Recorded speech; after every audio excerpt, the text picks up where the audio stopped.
Hi there, and welcome to the Grapevine Gossip Hour, where gossip is actually healthy and encouraged. Today we'll be debunking some of the most common wine myths.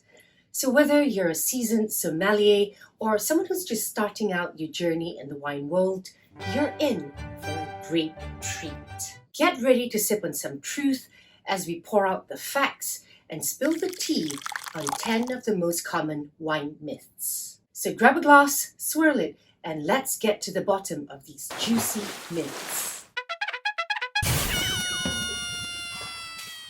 Who needs to worry about temperature when you're trying to get tipsy? But seriously, unless you live in Greenland, Antarctica, or somewhere with similar climatic conditions the whole year round, this is purely a myth. And I bet that you've been doing it all wrong, because the answer is... all red wines, regardless of their style, light, medium, or full-bodied, tannin, and alcohol content, are meant to be served between 12 to 18 degrees Celsius. So if you've been drinking red wine at room temperature in the likes of Malaysia, Indonesia, and Kenya, it's not a wonder that you've always felt that red wines taste awful. We're talking about a sweltering 30 degrees plus Celsius. Not great for wines unless you like them fat, heavy, and alcohol-rich, tasting like nothing more than jam.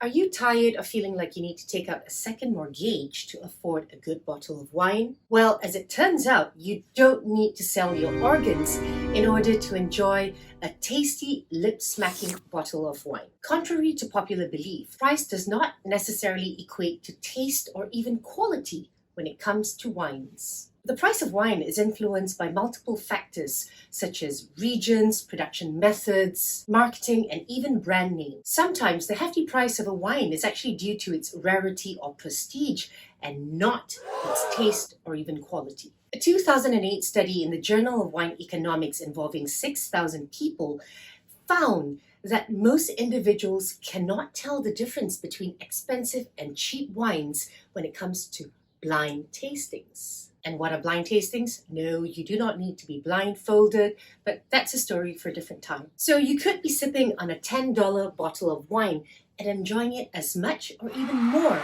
than a $100 bottle of wine. So there you have it. You don't have to be a sommelier or a trust fund baby in order to afford a good bottle of wine. So the next time you're perusing through the wine aisle, don't be intimidated by the hefty prices and fancy labels. Sure, there's no denying that some expensive and ultra expensive wines, think Petrus, Cheval Blanc, and Screaming Eagle, can be truly exceptional and even phenomenal.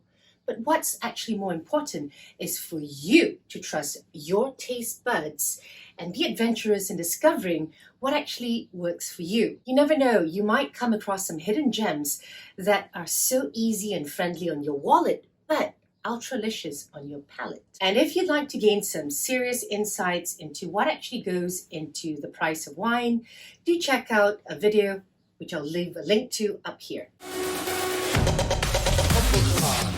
Oh honey, bless your heart if you actually think that sulfites are the root cause of all those nasty headaches you've been having. It's time to wake up and smell the grape juice, because that's an old wives' tale. Sure, some people can be more sensitive to sulfites, just like some of us can develop allergies to anything and everything. Have you heard of people who are allergic to water? I swear, it's a real thing. There's something called aquagenic urticaria, but it's really rare. So don't try to use that as an excuse not to take a shower in winter months. The reality is that sulfites are found in wines because they're a natural byproduct of the fermentation process. So all wines contain sulfites, but of course they vary in content because some non-quality driven producers would just add a whole lot more of it in order to extend the shelf life of the wine. Sulfites exist naturally but in low quantities in fermented food and drinks, as well as certain vegetables where they're no concern whatsoever. However, they're frequently added to food and beverages as well as medical supplies as a preserving agent, primarily to prevent microbial spoilage. And this is where they become a problem if they're added liberally in large doses. So if your doctor has indeed concluded that you've got a life-threatening allergy to sulfites, I'm terribly sorry, love, you're going to have to give up wines. The US Food and Drug Administration has mandated that when wines contain more than 10 parts per million of sulfites, to include a warning label on their packaging. And this is because sulfites can trigger a host of allergic reactions in certain people, but headaches are not one of those symptoms. So believe it or not, sulfites are not the villain here. In fact, groups and groups of researchers have gone through stacks and stacks of scientific studies and data and found no evidence to support the idea that sulfites in wines, or food for that matter, causes headaches. Who would have thought? One study even went as far to test the impact of sulfites on people who complained of wine-induced headaches. And what did they find? Nada. No headaches whatsoever. As it turned out, other wine components such as histamines and tyramine were actually more likely to be the tyrants behind those throbbing headaches. And if you're a geek like me, who lives by the motto of seeing is believing, go ahead and check out studies from the likes of the European Journal of Medical Nutrition, Food and Chemical Toxicology, and the Journal of Headache and Pain. I'm serious. It really exists. So the next time you want to blame something on your headaches, it was probably the extra glass of wine that you had last night or the sketchy bar food that you had with your wine. The classic rule that white wines go with only chicken and seafood, reds with red meats, because our palates are as predictable as the weather. Unless you're in London. But let's be real, who says you can't have an ultra crisp white wine to pair with a juicy fat steak or your seafood extravaganza with a fruity red wine? It's time to break down those flavor barriers and unleash the full potential of your palate. Whether you're grilling up a juicy fat steak or simmering a creamy risotto, an ultralicious crisp Sauvignon Blanc or buttery Chardonnay could elevate your meal to the next level. So go ahead and take a sip, because you might actually be surprised at how well those whites pair with these red meats and heartier dishes. And for all you red wine lovers out there, don't be afraid to switch things up and try a full-bodied white with your steak. It'll be like giving your taste buds a mini vacation from the usual boring routine. From a rich, creamy and buttery Chardonnay to a fat, spicy go with Straminer, there's a white wine out there that's waiting to complement your darker mood dishes. So be a rebel with a cause and break those outdated rules. And if you'd like to learn how to bring out the best in your foods and the potential catastrophes to avoid, do check out my videos on wine pairings up here. Why settle on a bottle of wine when you can take your taste buds on a wild ride with a side of cork? But did you know that a cork wine isn't just a matter of having some pesky bits of bark floating in your wine? Nope. It's like a bad horror movie where a chemical villain named trichloroanisole or TCA is lurking in the shadows, waiting to destroy your sipping pleasure. This sneaky compound can give your wines a musty, wet cardboard aroma and taste. And if you can't imagine that, go smell your dog the next time it's having a shower. And no, you can't just blame it on the cork.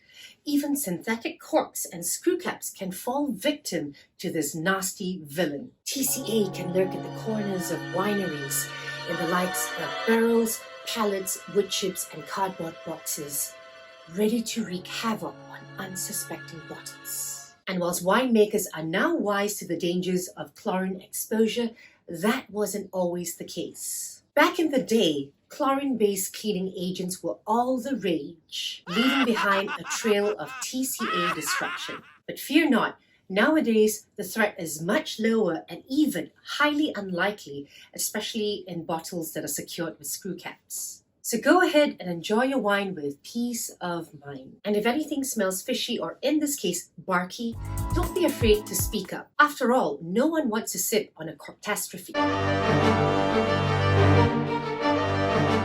Now listen up, because I'm about to uncork the truth on wine bottle closures. Long regarded as the black sheep of the wine closure family, people assume that they must be for cheap bottom shelf swill, like a college party wine that comes in a box. But these days, some of the best wines in the world are sealed up tight with a screw cap and not a cork. In fact, many wineries are making the switch from cork to screw caps for the multiple benefits that they offer. Screw caps prevent cork taint, aka TCA, which is a fancy way for saying moldy wine, and allows for slower aging and better preservation of the wine's aromas and flavors. Plus, let's be real, screw caps are just easier. You don't even need a bottle opener, and you don't have to fight with that stubborn cork, praying that it doesn't break or crumble in the bottle. And don't think for a moment that only the budget-friendly wines are taking the screw cap route. High-end wineries like New Zealand's Cloudy Bay, Felton Road and Craigie Range have all embraced the screw cap, proving that quality and convenience can go hand in hand. And if you'd like to get the lowdown on all the different types of wine openers as well as accessories, do check out my video, which I'll leave a link to up here. Oh boy, do we have a juicy myth to bust. So you're saying that sweet wines are like the designated drivers of the wine world? That's as wrong as drinking champagnes only when there's something to celebrate. Don't let the candy-like taste fool you. Take, for example, the delectable Botrytis Sauterne with its honeyed notes of nectarines and apricots and an alcohol by volume that can reach 14%. And let's not forget about fortified wines like Madeira, port, and sweet sherries, which can reach alcohol levels which would even make a vodka-loving frat boy blush. We're talking up to 20% alcohol by volume. So the next time you think of calling sweet wines the lightweights of the wine world, remember that alcohol by volume is not based on taste alone. Always check the labels and drink responsibly, regardless of whether you're drinking a Moscato or a late bottle vintage port. And if you'd like to learn about the different sweet treats in the wine world and what makes some of them extra special, do check out Why We Love Sweet Wines, which I'll leave a link to up here. If you want to keep your precious bottles of wine happy and healthy, you need to treat them like your fur babies. Just like your furry friends, they need a comfortable and cozy spot to rest in. Storing wine on its side is like giving it a warm and snuggly bed to snooze in. It helps keep the cork moist and prevents too much air from seeping into the bottle, which can ruin its lovely aromas and flavors. So if you want your wine to age like a fine, healthy pet, give it a horizontal hold. But wait, if you're a fan of Screwcap wines, they're like the cool cats of the wine world. They don't need as much TLC as wines with corks, so feel free to store them as you please. So whether you're a cat or dog person, there's a perfect storage method for you. Just remember to keep them in a cool, dark spot and give them all the love they deserve. Let's cheers to happy and healthy wines and pets.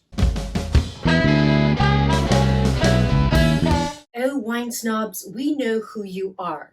You're the ones who turn up your nose at a perfectly good bottle of young wine like it's a pair of knockoff shoes. But let's get one thing straight.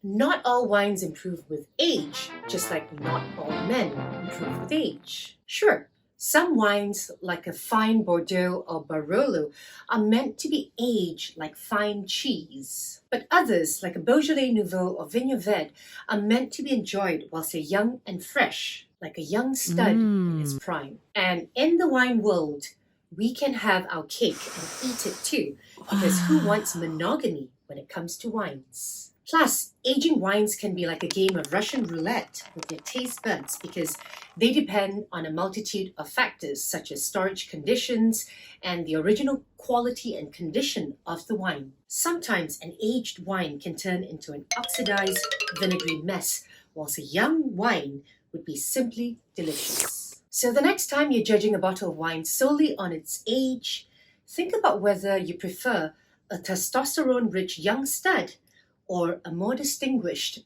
older gentleman. And remember, not all wines are meant to be aged. I've got some earth-shattering news that will have you spitting out your Merlot. The truth is, the weight of a bottle has nothing to do with the quality of the wine inside. It's like judging a book by its cover or a person by their social media profile. Many of the top wineries are switching to eco-friendly, lighter weight bottles, just like a refreshing sorbet after a heavy meal. Not only is it better for the environment, but it also means less hassle when it comes to having to carry a wine haul home. The idea that heavy bottles equal to high quality dates back to a time when wine fraud was rampant. It still happens these days, but less frequently, or at least that we know of. Shady producers used to package their wines in hefty bottles to create the illusion of high-end luxury. But nowadays, we can see through that trick and we're not buying it. Literally. It's like putting lipstick on a pig, except the pig is the wine and the lipstick the bottle. So the next time you're perusing through the shelves of your bottle shop, just remember it's what inside the bottle that counts. Focus on the wine's regions, grape varietals, and tasting notes, and not the weight of the bottle. And if you want to be a real wine trailblazer, opt for wineries that actually care for the environment and use lighter weight bottles. It's like drinking a wine and performing a good deed at the same time. Talk about multitasking. Picture this. You're at a fancy dinner party and you're feeling like the ultimate wine connoisseur. And then it happens. The host brings out a bottle of Merlot and you can't wait to sip on its glory. But wait, what's this? The wine is straight from the fridge, colder than a polar bear's toenail. You take a sip and nothing. The flavors are muted, the aromas hidden, and your wine dreams are crushed. The truth is, serving white wine straight from the fridge might seem like it's the right move, but that's not always the case. Different white wines will have different ideal serving temperatures, and serving them too cold will simply mask their aromas and flavors. For example, a buttery Chardonnay or floral Gewürztraminer should be served ideally between 10 to 12 degrees Celsius so that you can fully experience their complexities. Whereas a crisp Pinot Grigio or zesty Sauvignon Blanc can handle chillier temperatures of 6 to 9 degrees Celsius without losing their refreshing qualities. So the next time you're serving a white wine, don't be afraid to let it warm up a little before serving it. And just remember, just like Goldilocks and her porridge, you want your white wine to be served at the right temperature to be enjoyed. And if you'd like to learn about why wine temperatures matter, because they absolutely do, I'll leave a link to my video up here. Well, that's all, folks. We hope that you've had a great time debunking these wine myths with us. If you did, be sure to smash that like button and leave me a comment or two. Remember, when it comes to wines, it's important to separate fact from fiction. So the next time someone tries to tell you that red wines are the only way to go and that expensive wines are always better, you can set them straight with the knowledge that you've gained today and literally share this video with them. Until next Saturday, cheers to the truth, and do subscribe to Wine Tales to stay tuned for more. And here's to amazing health.